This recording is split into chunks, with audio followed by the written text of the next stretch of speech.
Hello, everyone, and welcome to the Board of Health meeting of September 14th, 2020. Please note this meeting is being recorded and will be available shortly hereafter for scheduled and on-demand viewing and on any smartphone or tablet device. If anyone else is recording the meeting, please notify the chairman. Pursuant to Governor Baker's March 12, 2020 order suspending certain provisions of the open meeting law, General Law, Chapter 30A, Section 18, and the Governor's March 15, 2020 order imposing strict limitations on the number of people that may gather in one place, this meeting of the Chatham Board of Health is being conducted via remote participation. No in-person attendance of members of the public will be permitted, but every effort will be made to ensure that the public can adequately access the proceedings as provided for in the order. A reminder that persons who would like to listen to this meeting while in progress may do so by calling the number previously posted and on the screen, 1-508-945-4410, conference ID number 738-016-889#. And I'll turn it over to Chairman John Beckley. Thank you, Judy. Before we start, I'd like to call roll to establish which Board of Health members are on the call. Dr. Hanson, are you on the call? Yes. Ron Broman. Yeah. Ed Sheehan. Yes. And I'm on the call. So we have all four acting members of the Board of Health on the call. So we have our quorum to move forward. Tonight we have four hearings scheduled, followed by a brief COVID update from Dr. Duncanson for the board. So let's start with the first hearing item, which is a variance hearing and approval of IA technology for Catherine Klaparich and Alexander Merlis at 62 Hillcrest Road. Representing the applicants is Clark Engineering. Dave Clark, are you on the call? Yes, I am. Okay, you have the floor, sir. Good evening, everybody. David Clark on behalf of the applicants, Clark Engineering. So this is an existing 3-bedroom house. The applicants are doing a major renovation to the property and looking to add a 4th bedroom. There was some confusion back in the beginning because the septic system was designed as a 4-bedroom, but only a 3-bedroom system was installed.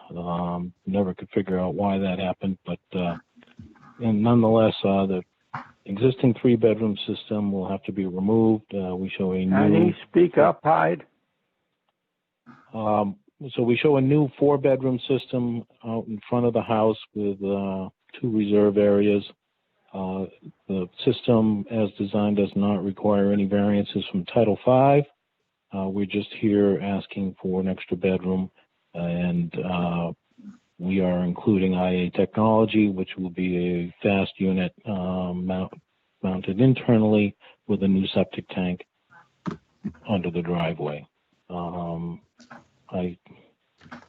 As always, although nitrogen loading calculations aren't required anymore, a 4-bedroom system with treatment introduces less nitrogen than a 3-bedroom system without. Be happy to answer questions. Okay, thank you for that. Any Board of Health members have any comments or questions to Mr. Clark or regarding the design? It looks pretty straightforward to me. It does for me, Ed Sheehan. I went over it a couple of times. I agree. I know we have in Judy's memorandum to the board, we do have a recommendation that if the board chooses to approve this, Judy is recommending that 9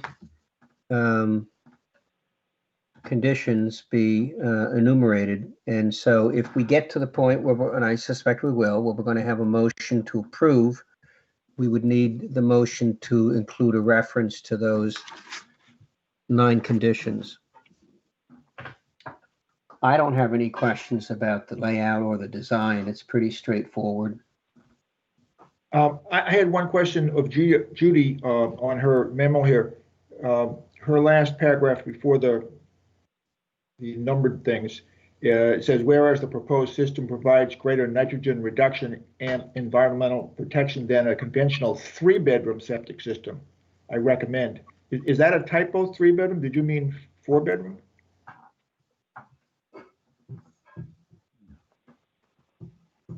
Judy? No, it's an existing 3-bedroom. So usually I compare the existing 3-bedroom with a conventional system to a 4-bedroom with an IA. It really refers to the nitrogen reduction. So you're getting better nitrogen numbers with the 4-bedroom with IA than you would get with the 3-bedroom Right. with a conventional septic system. Okay. So there's a net gain with this project in terms of environmental impacts. Correct.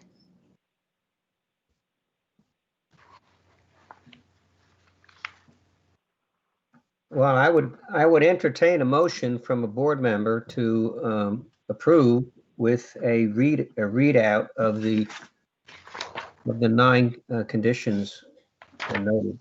David Clark here. An attorney for one of the abutters asked for a copy of the plan, so I just want to make sure that the chair asked for public comment. I don't know if they've called in or not, but Okay. make sure they had an opportunity to comment if they wanted to. Before we vote, we'll do that. Yeah, please. Thank you. Are we talking about the house? Yes. Okay. The No. existing, The house is 741. Yeah. no, we're talking about 62 Hillcrest. Oh, Hillcrest. Hillcrest, yes. We're on the first agenda item. 62 Hillcrest Road. We're gonna get to 741 later in the meeting. This is an existing 3-bedroom home that's gonna undergo renovation and expansion. John, I just put the plan up on the screen. I forgot to do that while you were talking, so anybody watching this can see the plan. Okay. And it will be available if anybody needs it. We can email it to anyone who wishes it. Okay.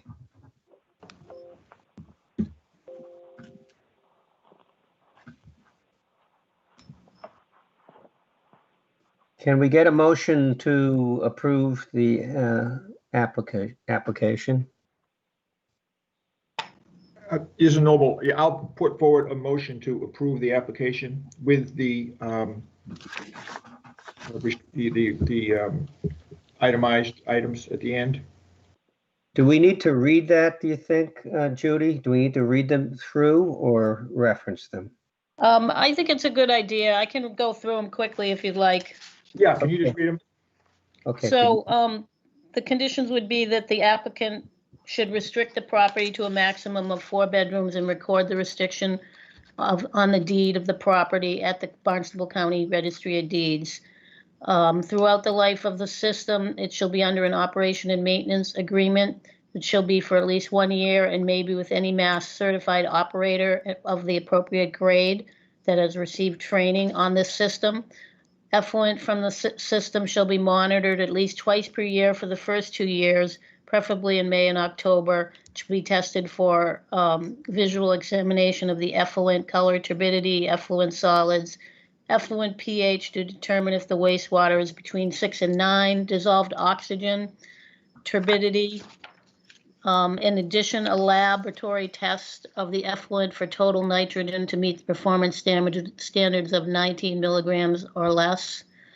After the required 2 years of testing, applicants shall make to the board of their agent for review possible modification of the monitoring requirements. The applicant shall sign a covenant with the board agreeing to comply at such time as the town of Chatham, through the Board of Health and Board of Water Sewer Commissioners, directs the connection of this property with whatever wastewater management option specified for this watershed, which would be sewer. The applicant agrees to a minimum of 6 inches of compacted topsoil to all landscaped areas. The engineer shall submit an engineered as-built plan, including as-built elevations with a written certification that the system has been installed in accordance with the approved plan. No alteration to the floor plan of the dwelling or the engineer's site plan will be allowed without further review of the Board of Health or its agent, and the variance is granted pursuant to the State Environmental Code, Title V, and the Town of Chatham Subsurface Sewage Regulations, and is valid for 1 year from the date of the Board of Health's approval. A permit must be issued and work commenced during that 1 year period, or the variance shall expire. All right, thank you, Judy. Do I have a second for Noble's motion? Ron Broman, second. Okay, thank you, Ron. Now, before we call the question, I will invite any member of the public who wishes to comment on this application. If anyone would like to, please speak up now. Okay, hearing none, let's call the question. When I call your name, please indicate how you vote on the motion. Dr. Hanson? Approve? Ron Broman? Approved. Ed Sheehan? Approve. And I, John Beckley, approve. So we have 4 votes to approve, so the motion carries, and the variance request is approved. Thank you very much. All right. Let's go on to agenda item number 2, which is a definitive subdivision plan review for Catherine Ryan at 119 Scattery Road. And we have Thad Eldridge representing the applicant. Thad, you have the floor. Thank you much. Good afternoon. For the record, Thad Eldridge with East Southeast. The proposed subdivision is one of the oddest I've ever worked on. We're taking a potential multiple lot area and turning it into one lot, and the rest are parcels. The proposed lot where 119 currently sits, it's an 8-bedroom complex. It's going to be on 60,000 square feet of land, and there's already an innovative alternative septic system. Parcel B is going to go to the Chatham Conservation Foundation to be preserved in perpetuity. Parcel C is going to be merged with the adjacent property, bringing them well into conformity with the 1 bedroom per 10,000 square feet. So it is a win-win environmentally and a win-win for everybody. We're here because this is a subdivision plan. We didn't do it through an approval not required because we're trying to give as much land to the foundation as possible. We're making this a panhandle lot with a panhandle driveway from Scattery Road. If there are any questions, I'd be happy to answer them. Thad, John Beckley, what is the difference between a parcel and a lot? Generally, is it buildable or not? So It's buildable, okay. Parcel B is not buildable. We took a lot of land that's in the floodplain. We're not allowed to build new dwellings or dwellings on vacant lots in the floodplain. So we did take all of the unbuildable part of this property to give to the foundation, but it's still an acre that's going to them, and they're very happy to take it. And then the Whistler Lane house, the parcel that house sits on will now be expanded by the addition of parcel C. Correct. So the lot 2 is defined on Plan Book 365, page 60, which it was buildable when they created it, and it has a house on it now, so that would be considered a lot. Parcel C will be merged with it for building purposes, so they can put an additional bedroom on or build a slightly larger house. Okay. All right. Interesting. it was weird to work on because every time we were trying to maximize or add a buildable lot into this, we were told, nope, make this unbuildable. Generally, when someone's going to donate land like this to the foundation, they want the buildable lot for the tax benefit. The Ryans weren't worried about it. Okay. Very good. Questions or comments from Board of Health members to Thad?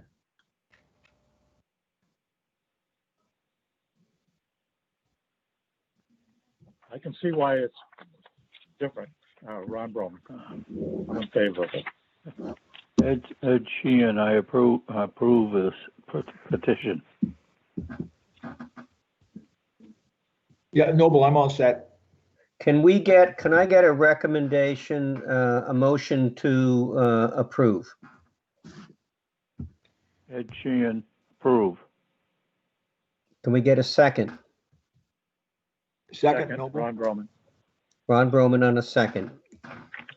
Anybody from the public wish to comment on this motion before we vote? Hearing none, I'll call the question. When I call your name, please indicate how you would vote on the motion to approve. Dr. Hanson. Approve. Ron Broman. Approve. Ed Sheehan. Approve. And I approve, John Beckley. So the motion carries 4-0. And that's the conclusion for the board. Thank you, Thad. Thank you. All right. Let's see what's next. Oh, this is Pondview Lane. This was previously reviewed by us, and then it's come back with some additional clarification from Dr. Duncanson.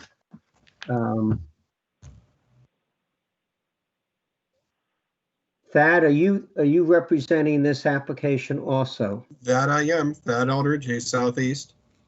Do you wish to make any opening comments or review? I think you've said about all. We're waiting for some direction from Dr. Bob to make sure what we're proposing is legitimate, and we can go from there.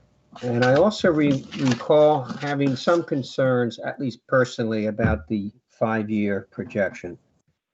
Dr. Duncanson, are you able to offer some comments on the ADU question and the projected access timeline for the sewer? Yes, thank you, Chairman Beckley. So I did two things. One, I reviewed the ADU bylaw, and I also spoke with the Director of Community Development as well as the town's principal planner, who is the primary architect behind the ADU bylaw change. And the consensus of the three of us is, as long as whatever changes with regard to the septic system are approved by the Board of Health. So in other words, if you grant a variance, that's fine. It's still in compliance with the ADU bylaw because the bylaw speaks to having your quote approval or the board's approval or consistent with your approval. So as long as the board were to grant a variance for whatever reason, it would be in compliance with the ADU bylaw. So at this point, there's no prohibition to what is being proposed in terms of granting a variance to the nitrogen loading regulation. They would still be in full compliance with the ADU bylaw and regulation. And then the second item, in terms of the timing, I spoke with our wastewater engineers today to kind of get a better sense, because I think last time I was saying somewhere, around 5 years. I talked with the engineers this afternoon, and we determined that somewhere probably between 3 and 5 years. As I indicated last time, the sewering for this area, the funding is already in place. We've already received SRF approval for this. And this is basically the last contract in the 1C situation. If you remember, originally we had 5 different contracts in phase 1C. We kind of moved things around a little bit, given timing and given the fact that we needed to, for this particular area, we're proposing a pump station on the Oyster Pond condo property, and so we've been in contact with them. And then we had a section on Cedar Street that we were also looking at doing. That likewise required a pump station in a somewhat difficult area. So those two areas have taken longer. So we basically pulled them out of the earlier phases in phase 1C, and we've kind of lumped them now together in phase 1C-5, which is the last area. So we're pretty well finished with the engineering of both of those areas.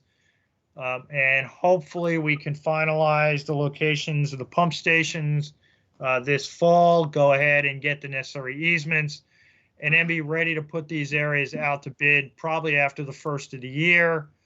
And then probably a 2-year construction cycle.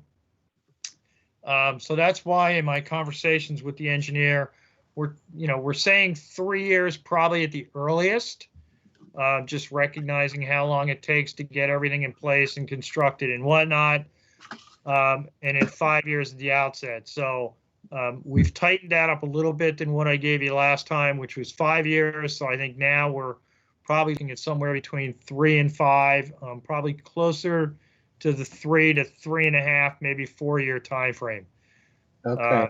So I hope that helps a little bit. Well, it certainly does help. Questions or comments from Board of Health members? This is Noble. Bob, did you say that the funding is already in place for this sewering? In other words, it doesn't depend on how the capital budget is going to go post-COVID? No, this funding was secured a couple of years ago, and we also have our commitment from the SRF program at Mass DEP. So we're not waiting on any of that. So it will happen. It will happen, yes. Okay. And then this is Noble again. And then I had one other question, and I'm a newer member, but this is kind of for other board members. What's sort of our precedent for how long we have allowed this time span before the sewer hookup? 5 years, my recollection is this kind of long, but we have allowed some with shorter time spans.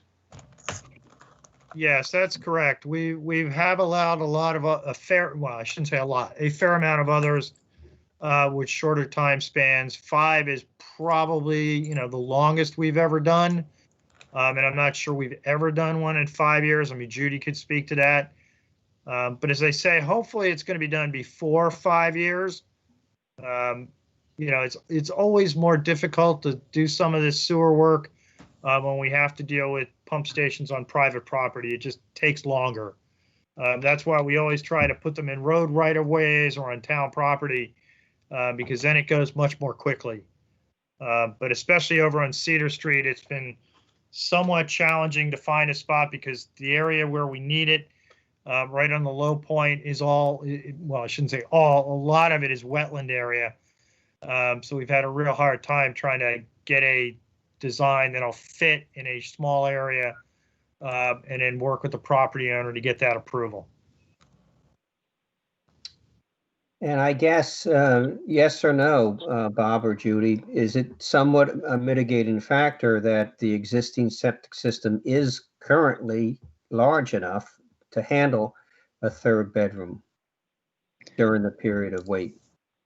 I believe it is. I mean, I think they have a system that can handle it, but they definitely should have it inspected and pumped prior to going ahead with the construction, just to make sure it's working adequately for this addition.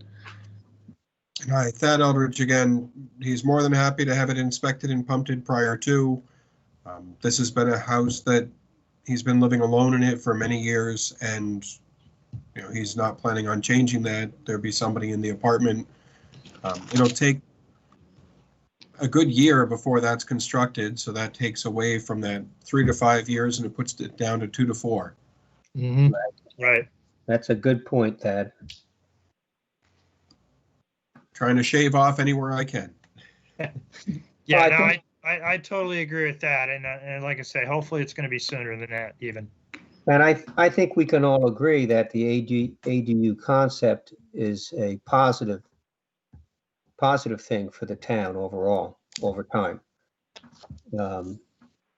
So I'm personally okay with this.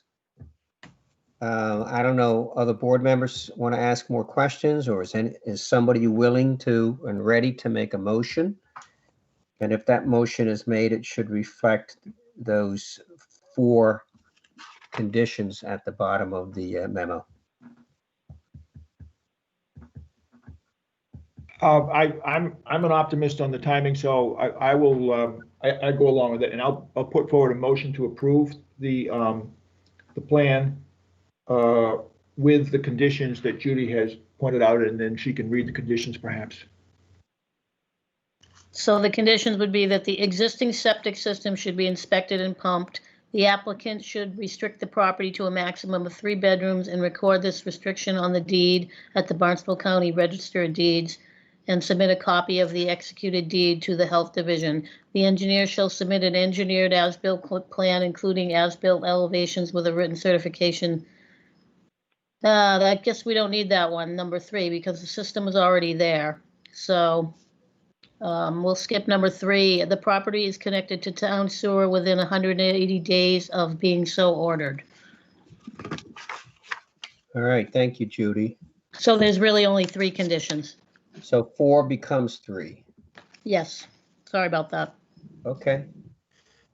Do we have a second to the motion that Noble made?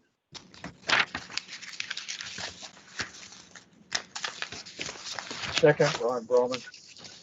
Thank you, Ron. So we have a motion and a second to approve. Anybody from the public wish to comment before the Board of Health votes? Okay, when I call your name, please indicate your vote. Dr. Hanson, Approve. Ron Broman, Approve. Ed Sheehan, Approve. and I approve, John Beckley. So that's 4-0. The motion is carries, and the approval is issued. Thank you very much. Thank Have a you. great afternoon. You too. All right.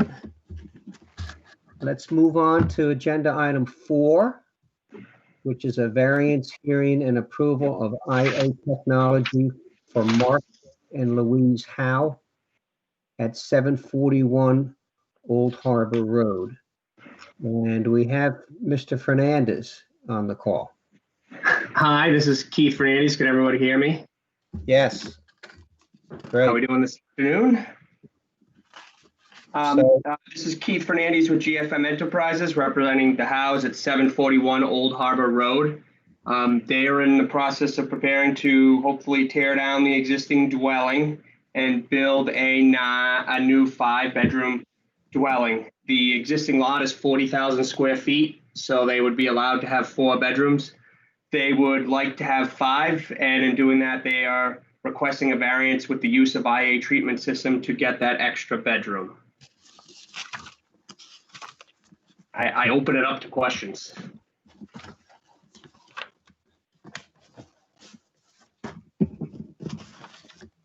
It seems pretty straightforward to me.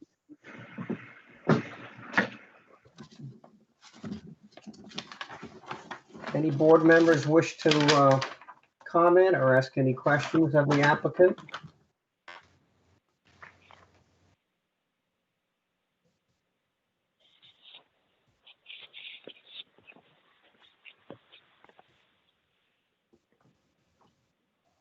I just have one question, Ron Broman. Is this going to be a year-round house?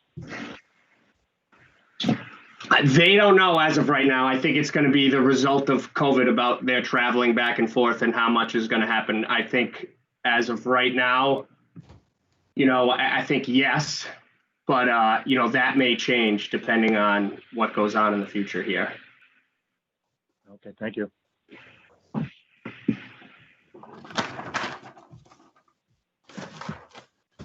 I don't have any other questions myself.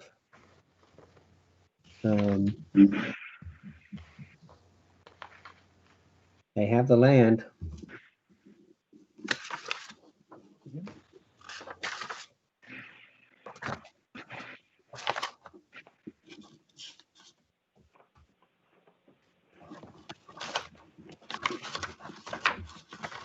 Hearing no other questions, can I get a motion on approving the application?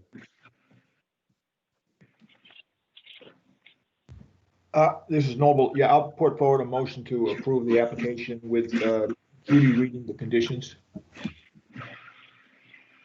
So the conditions are the same as the first one. The applicant should restrict the property to a maximum of 5 bedrooms and record this restriction on the deed at the Barnstable County Registry of Deeds. Throughout its life, the system shall be under an operation and maintenance agreement, which agreement shall be for at least 1 year and may be with any mass certified operator of the appropriate grade that has received training by the company on the operation of the system.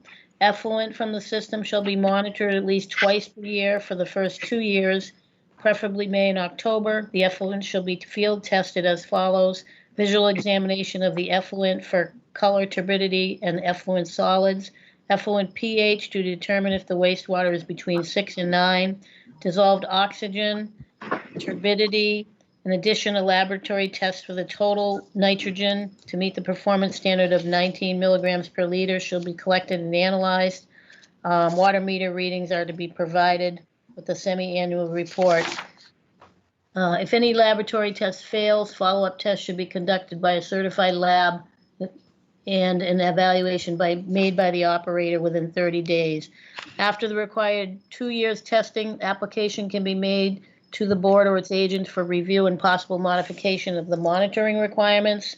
The applicant shall sign a covenant with the board agreeing to comply at such time as the town of Chatham, through its Board of Health and/or Board of Water and Sewer Commissioners, directs the connection of this property to the municipal sewer system. This covenant shall be recorded at the Barnstable County Registry of Deeds. The applicant shall agree to apply 6 inches of compacted topsoil to all landscape areas and abide by the requirements of the Conservation Commission, if there are any. The engineer shall submit an engineered as-built plan, including as-built elevations, with written certification that the system has been installed in accordance with the approved plan. No alteration to the floor plan of the dwelling or the engineer's site plan will be allowed without further review by the Board of Health or its agent. This variance is granted pursuant to the State Environmental Code Title V and the Town of Chatham Subsurface Sewage Regulations. Is valid for 1 year from the date of the Board of Health approval. A permit must be issued and work commenced during that 1 year period, or the variance shall expire. Thank you, Judy. We have a motion. It's been read. Do we have a second from another board member?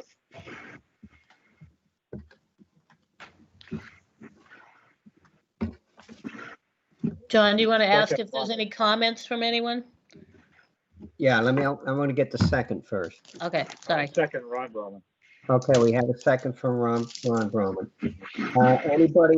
Any member of the public that's on the call wish to comment before we proceed with the vote on 741 Old Harbor Road? Not hearing any. When I call your name, please indicate your vote. Dr. Hanson? Approve. Ron Broman? Approve? Ed Sheehan? No. And John Beckley, I vote to approve. So we have a 3-to-1 vote, so the motion is carried for that approval. Okay, that's the end of the. So it's approved. So it's approved, yes. Thank you. Sorry, missed the end there. Thank you very much. You're welcome, Keith. Item number 5 on the agenda is an update/discussion regarding COVID-19 with Dr. Duncanson. I know we are having a public forum later tonight, so we don't want to get into those issues. But Dr. Duncanson, you have issues relating to this, or if there's anybody with any questions or comments from the board regarding COVID-19, I think now would be an appropriate time to raise those. John, if you want, I can run quickly through the numbers like we generally do for your updates. Okay, that'd be great. Okay, so just quickly, as of this afternoon, there are 29,127,000 cases of COVID-19 worldwide, little over 925,000 deaths. In the US, we have a little over 6.5 million cases, and we have 194,339 deaths in the US.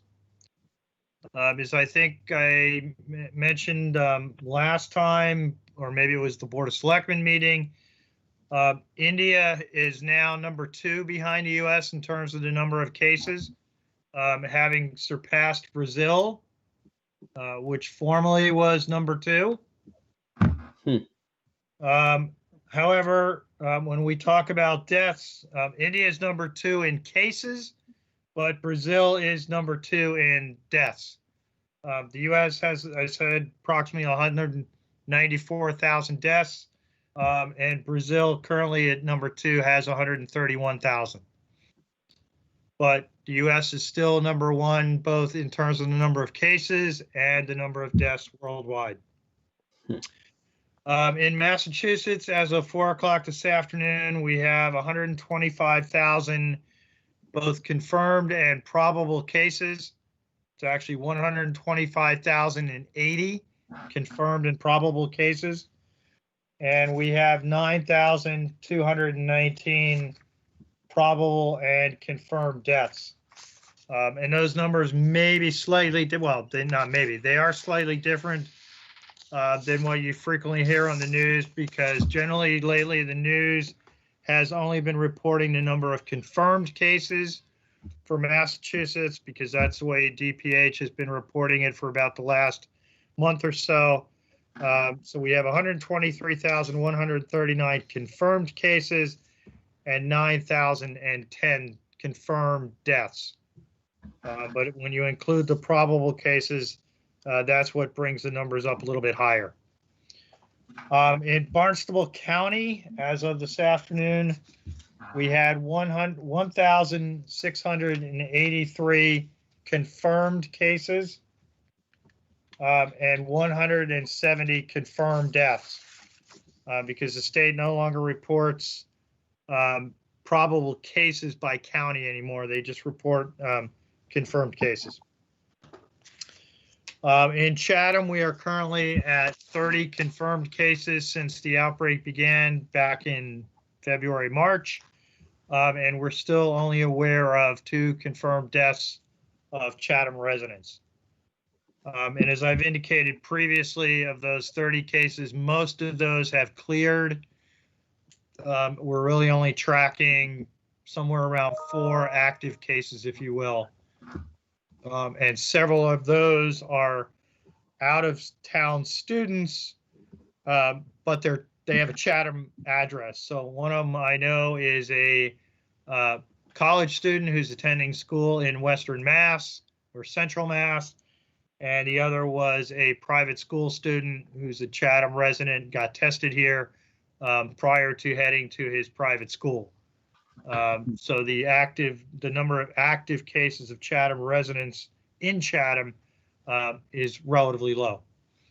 Right. So with that, I know we're going to have a bigger discussion here starting at 6 regarding the change last week by the state that moved Chatham into the red category. And I think the biggest issue with that is the fact the state continues to use our year-round population for the denominator when they do the calculation, as opposed to our summertime population. And I did send a spreadsheet out to the board and the Board of Selectmen yesterday afternoon that kind of articulated that and indicated how it changes if you use a higher seasonal population than just the low year-round population that the state is using.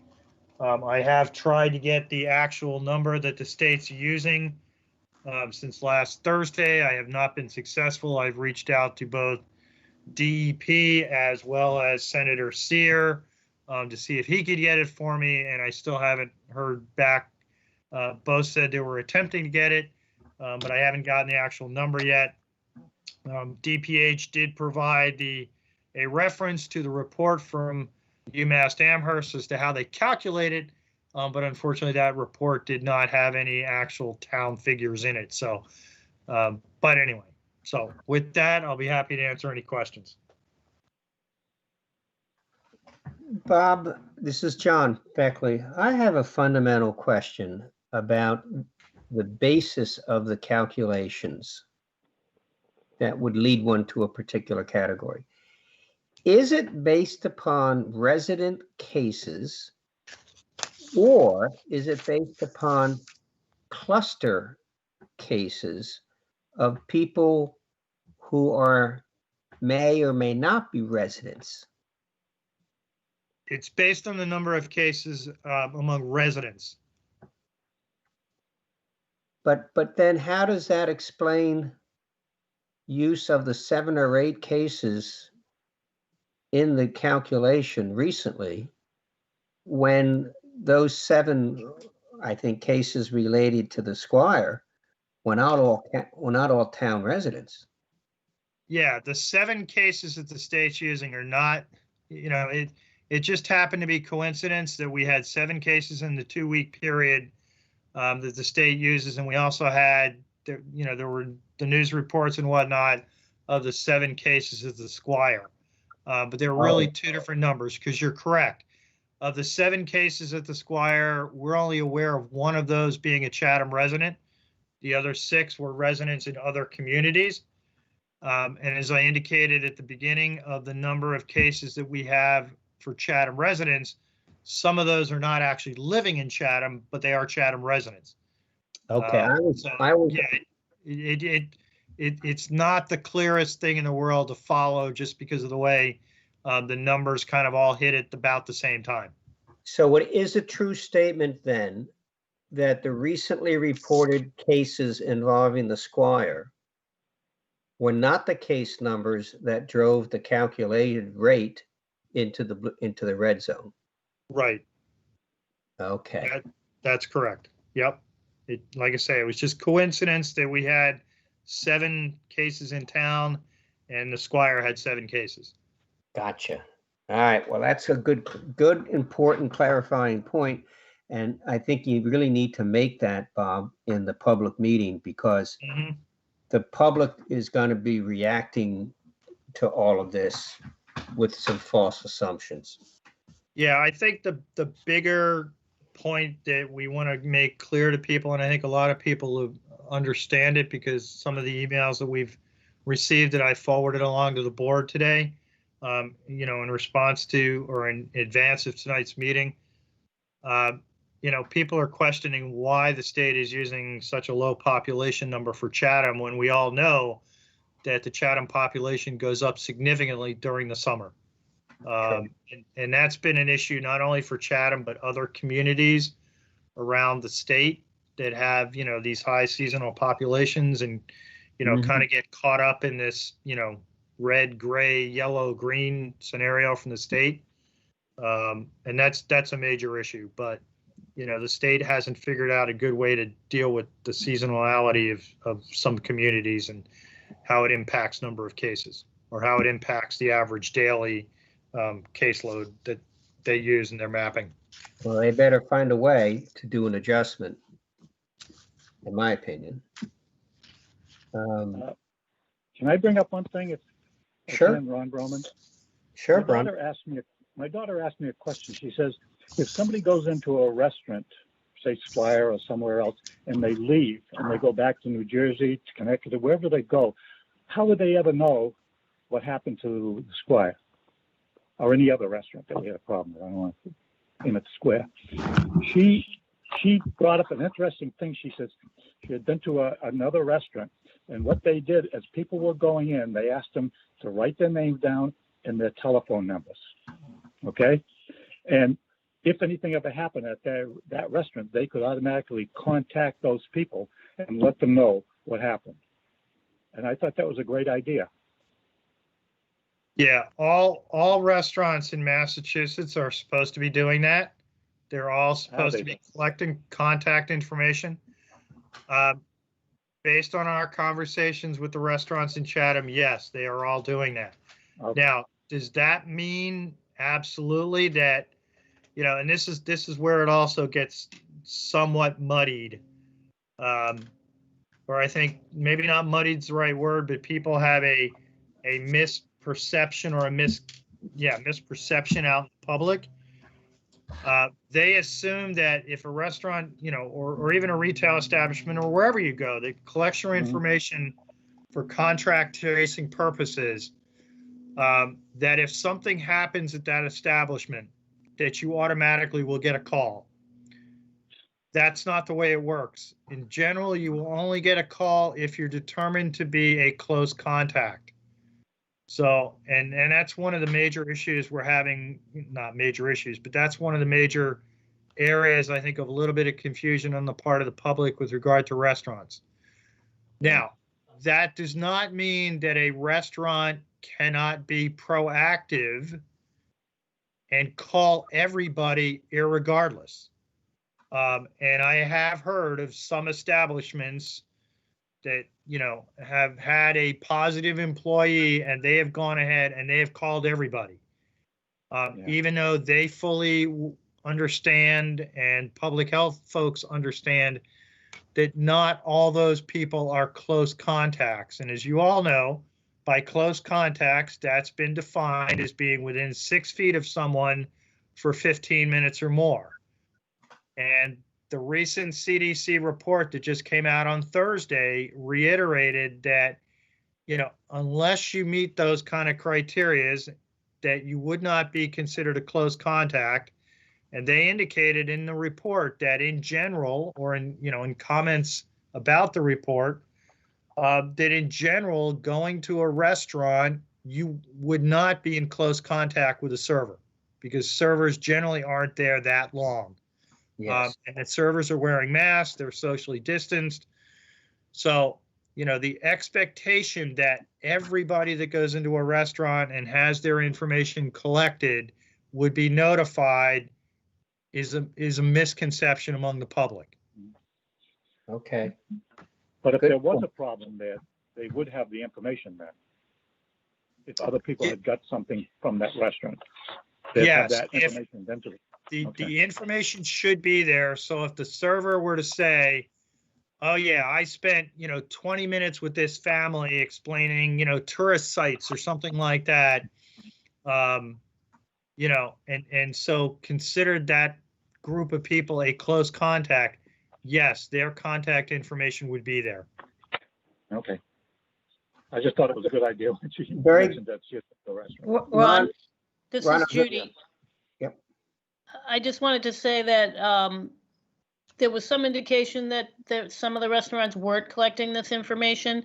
So I did send an email to everybody. It's only required by people that are doing sit-down service. So any of the restaurants that are having people come in and sit are supposed to be collecting the information. And I did send out an email to all of our food establishments reiterating that. So they all understand what they're supposed to be doing.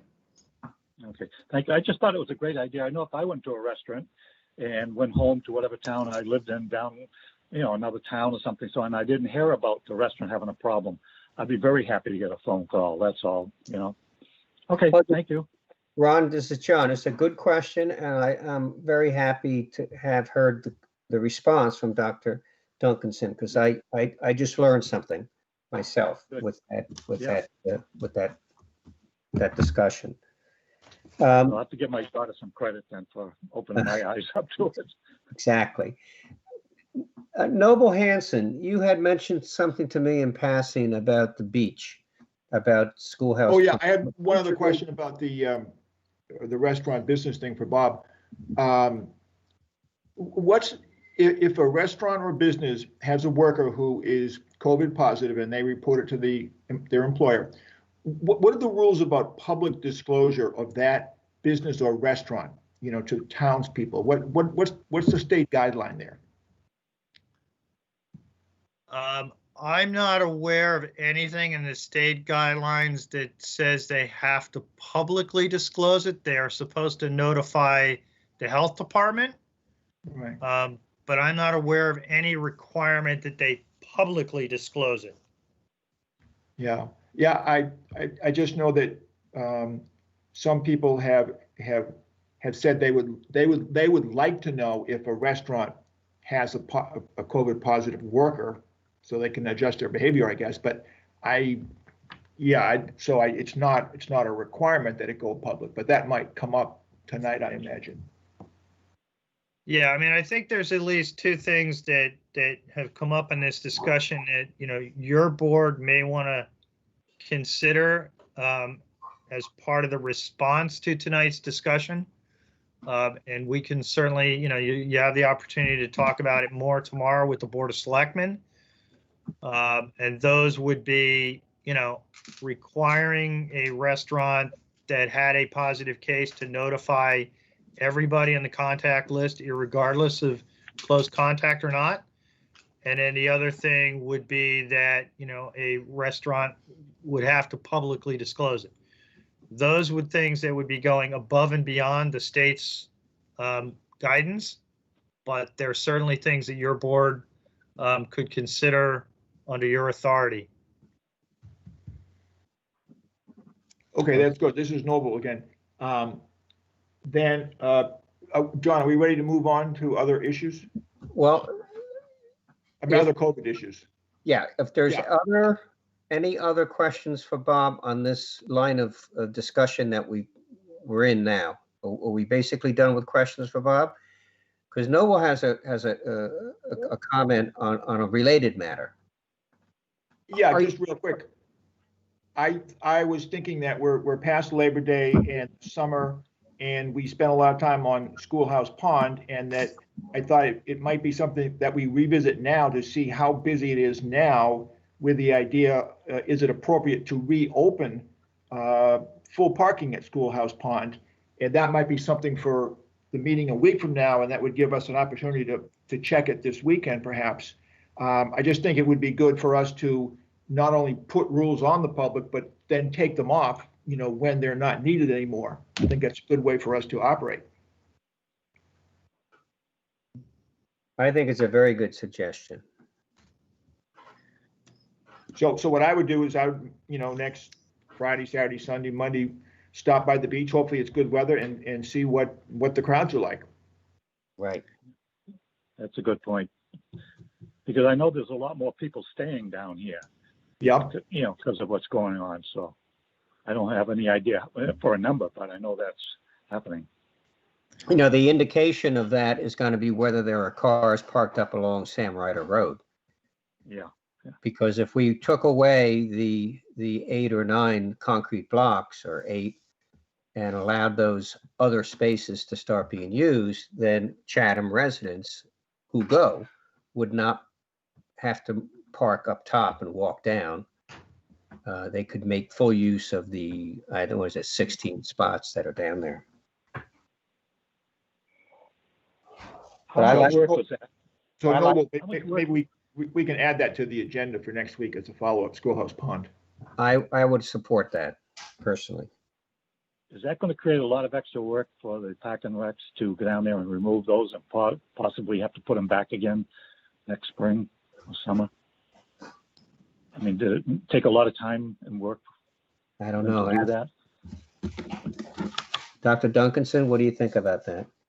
Yeah, I don't think it was a lot of work. I suspect they probably brought them in on a truck, and maybe the front end loader or one of the harbor master's trucks was used with the, they have the A-frames on the front, and then they were just offloaded. So I don't think it was, it took very long at all, because you could basically buy those concrete blocks prefab from the concrete companies. So it really was just however long it took them to drop them in place. Okay, good.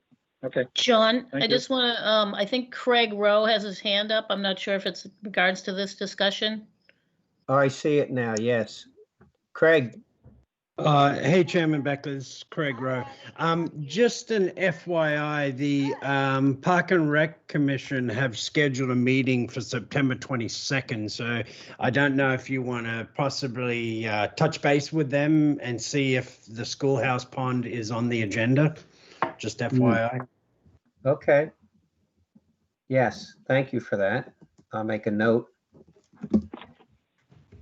Thank you. We have a guest with their hand up. E.G. Yes, Elaine Gibbs. I just wanted to comment in case I can't get through tonight or tomorrow. I think there are two issues here.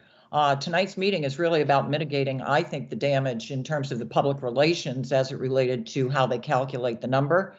But in talking to people in town, they're less concerned about that. And maybe there is confusion that I didn't know we had 7 other cases within the last 2 weeks. That is still a huge spike for a town that had gone for 3 months with only, 18, and then suddenly we had 7 new ones. So I don't think we should dismiss that as being not of concern. But I think most of the people in town, they're very concerned about the Squire having 7. This is our second cluster. They all involved people who work in the food service industry. When you go in, they do take your name and your phone number. That leaves the customers with the misconception that if anyone had COVID in there, they would get a call, and that's not true. I think Dr. Duncanson actually said that because those who had tested positive said they were not in close contact, which was, 15 minutes, 6 feet, not one person who had walked through those doors, a patron, was ever contacted. Over 2 to 3 weeks at that restaurant, there are 1,000 people that go through. And so, the fact is they may take your name, but you're never going to hear from them.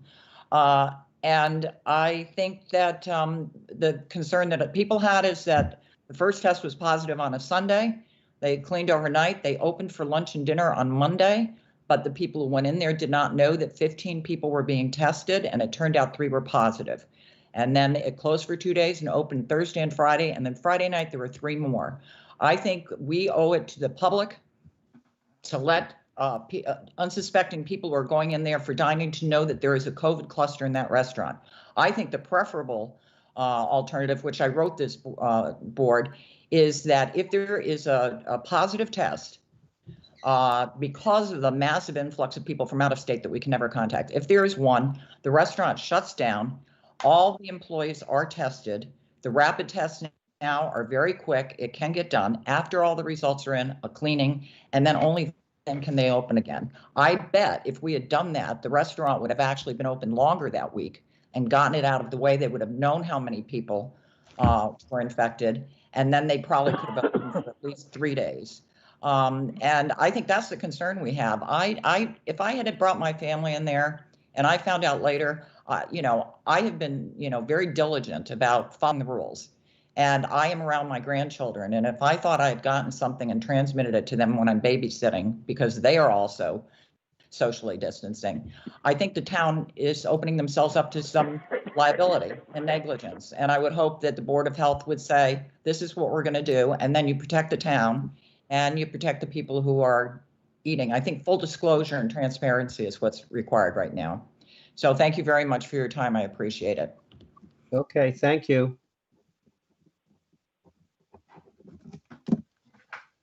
Any other questions for Dr. Duncanson? Any of the Board of Health members want to comment? I know we should probably hold on some of these discussion points until the hearing tonight. Any other board members want to comment? Okay. Yeah, John, I'll just say one quick thing. I think we had the spike with the Squire and we had the earlier spike with the employee party. But I think from myself, if you take a step back and go back to the spring when we were heading into the summer, and now the summer's over, I think overall, the town's done pretty well.